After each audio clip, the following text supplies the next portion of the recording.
Ibrox woke up this morning, still trying to make sense of what unfolded, because that defeat cut a lot deeper than the scoreline suggests.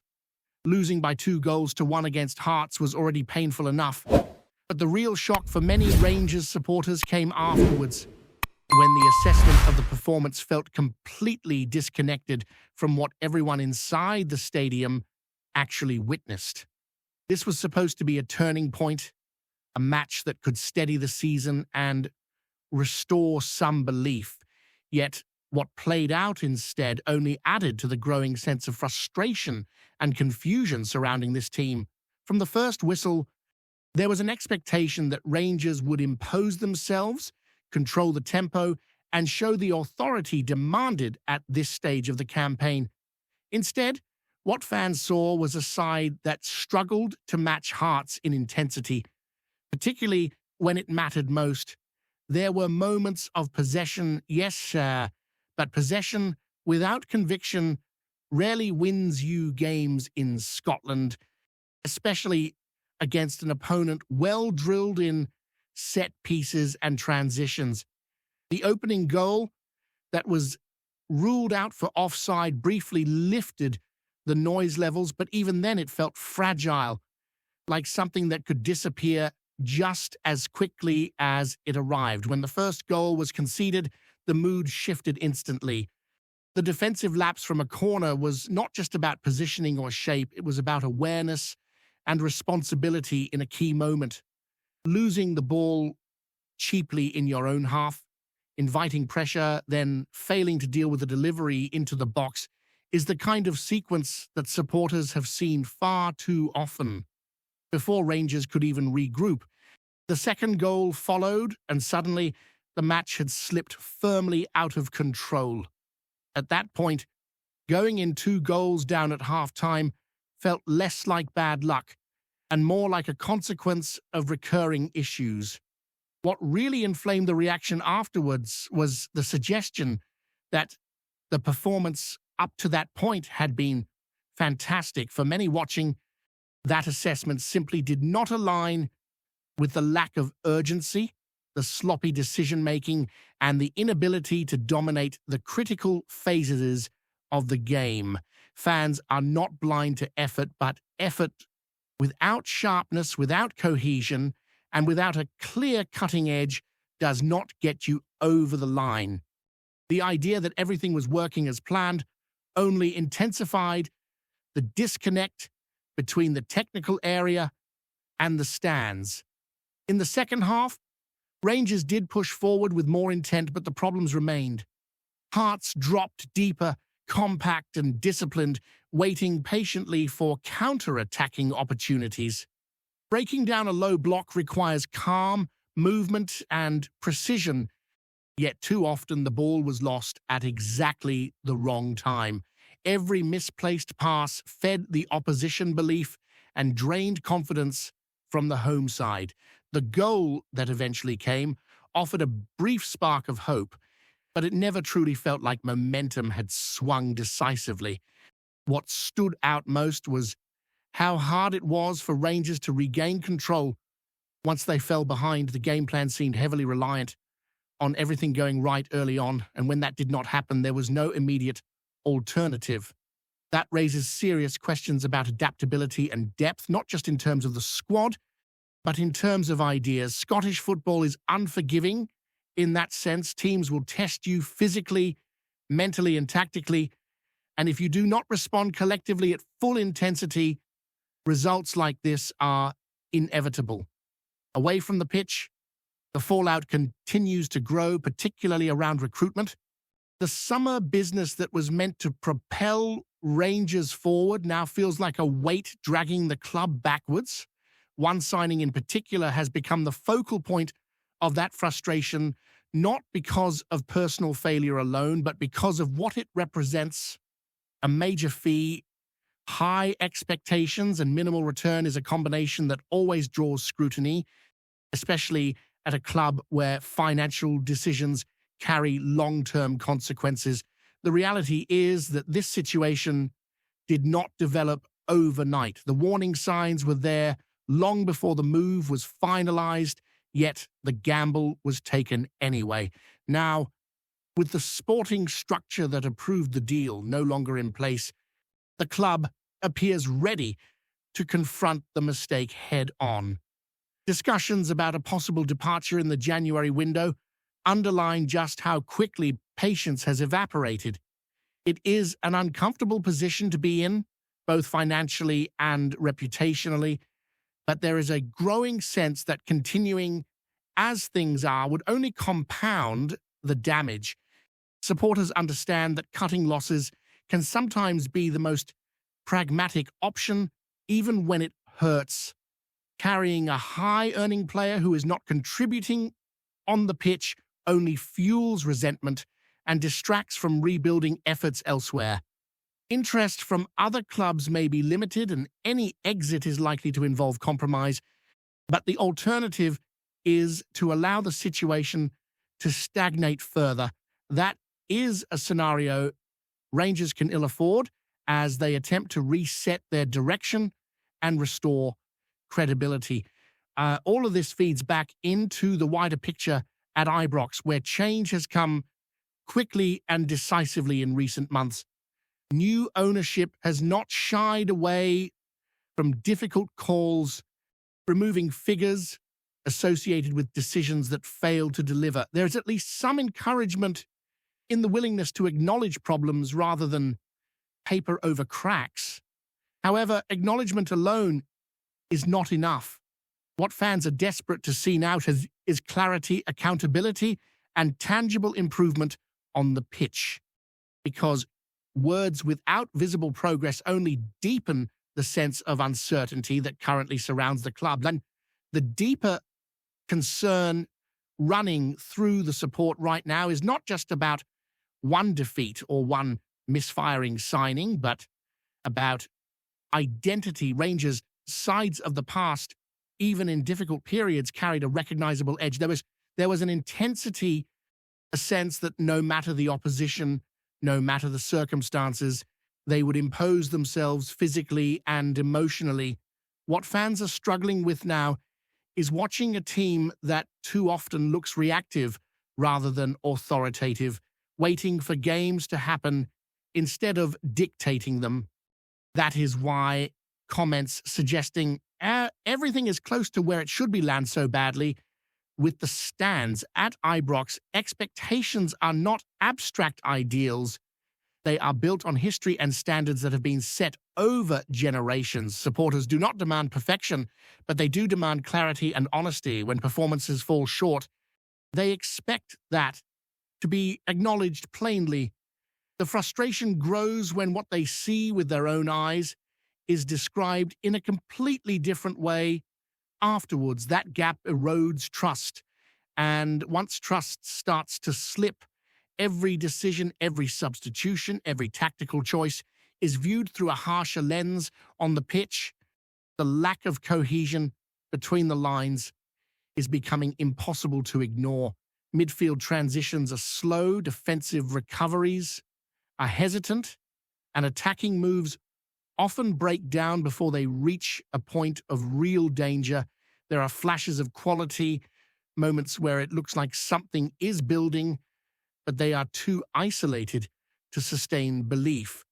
Scottish football punishes hesitation brutally, especially against teams that are organised, physical, and comfortable without the ball. Hearts showed that perfectly, staying patient, capitalising on mistakes and managing the game with maturity. The issue of confidence cannot be separated from the wider instability of the season.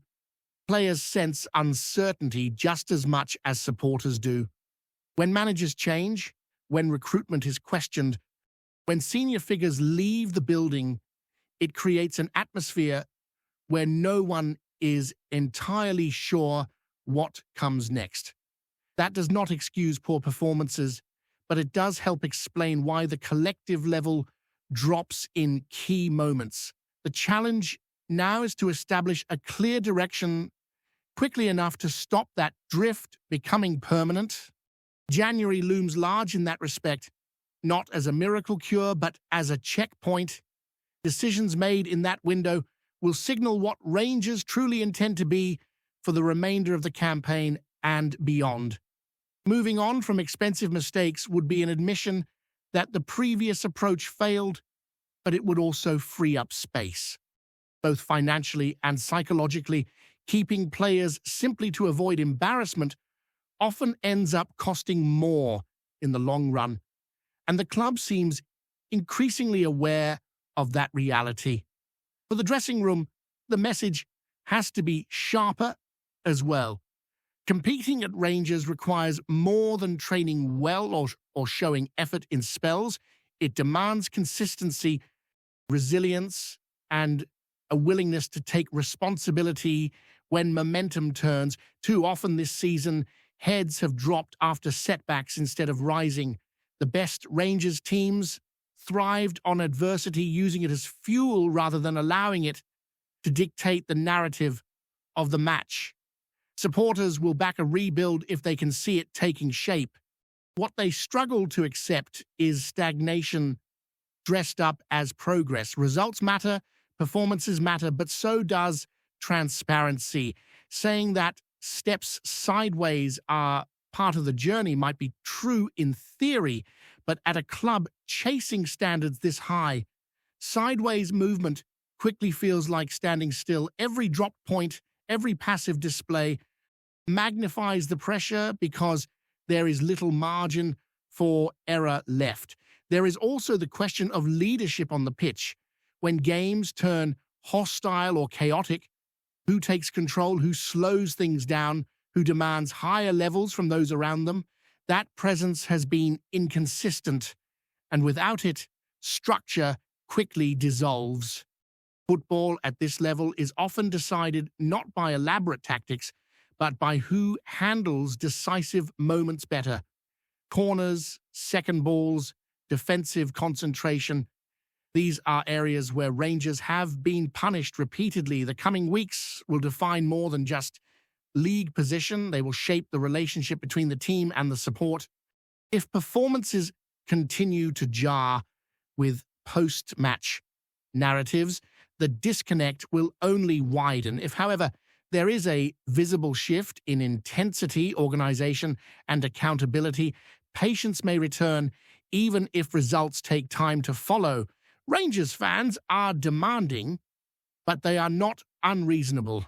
They want to see a team that reflects the badge, that responds to setbacks with conviction rather than explanation. Right now, everything feels fragile. Confidence, belief, direction, all of it hangs in the balance. The next run of matches will test not just the players, but the entire structure behind them. Decisions will have to be made quickly and backed fully.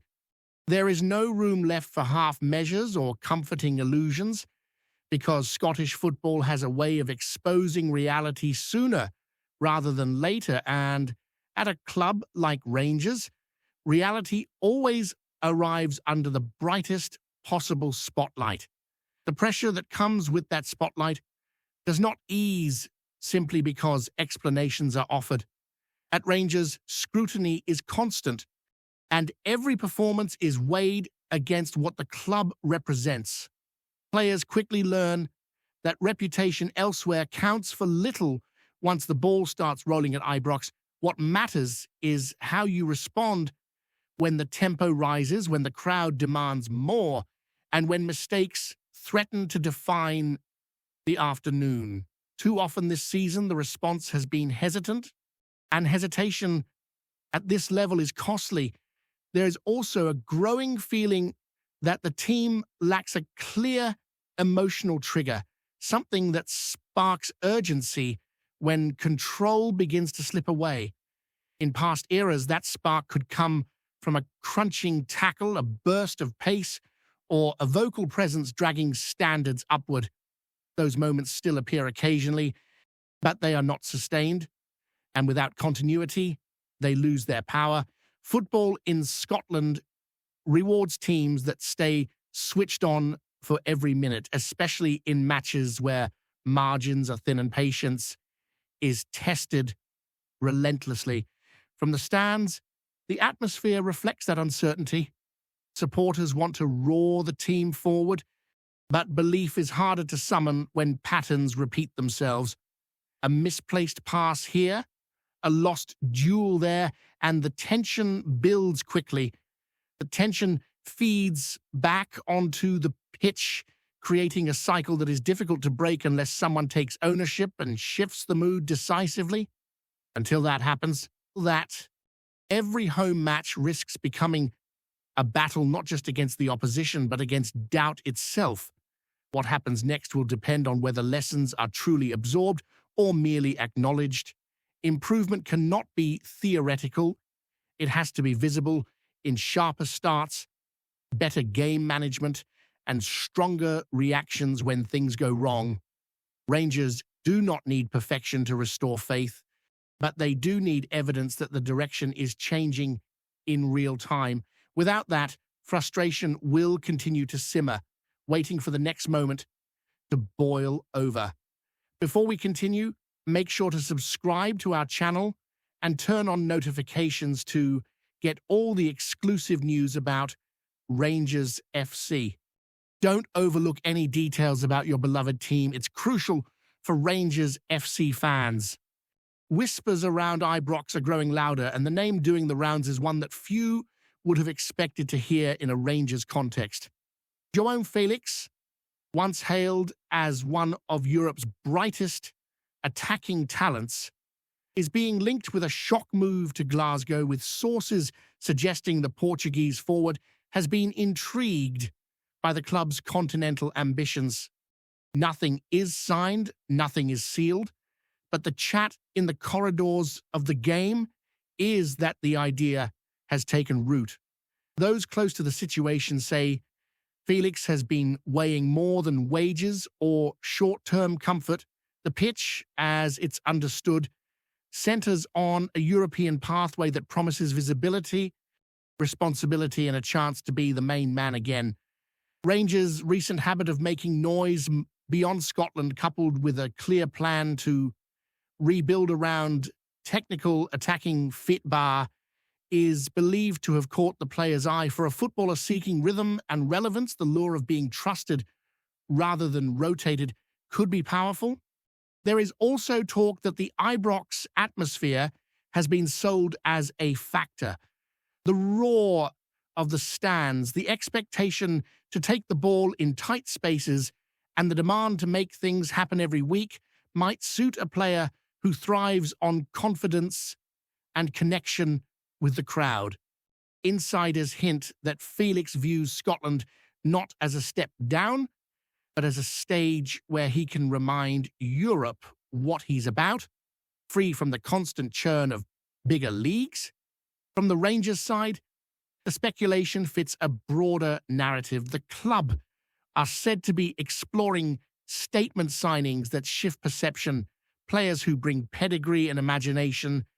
A deal of this scale would not be straightforward, and there are plenty of hurdles still to clear, but the very fact it's being discussed tells its own story. Whether this particular rumor gathers pace or fades away, it reflects a belief that Rangers see themselves as more than domestic contenders. If Joao Felix truly is listening, it suggests the European project being spoken about in Glasgow is starting to sound convincing beyond these shores. Greetings, fans. Make sure to hit that like button and subscribe to the channel, as it's greatly appreciated by Rangers FC. And don't forget to share your thoughts on the news in the comments section below. Until the next video, stay tuned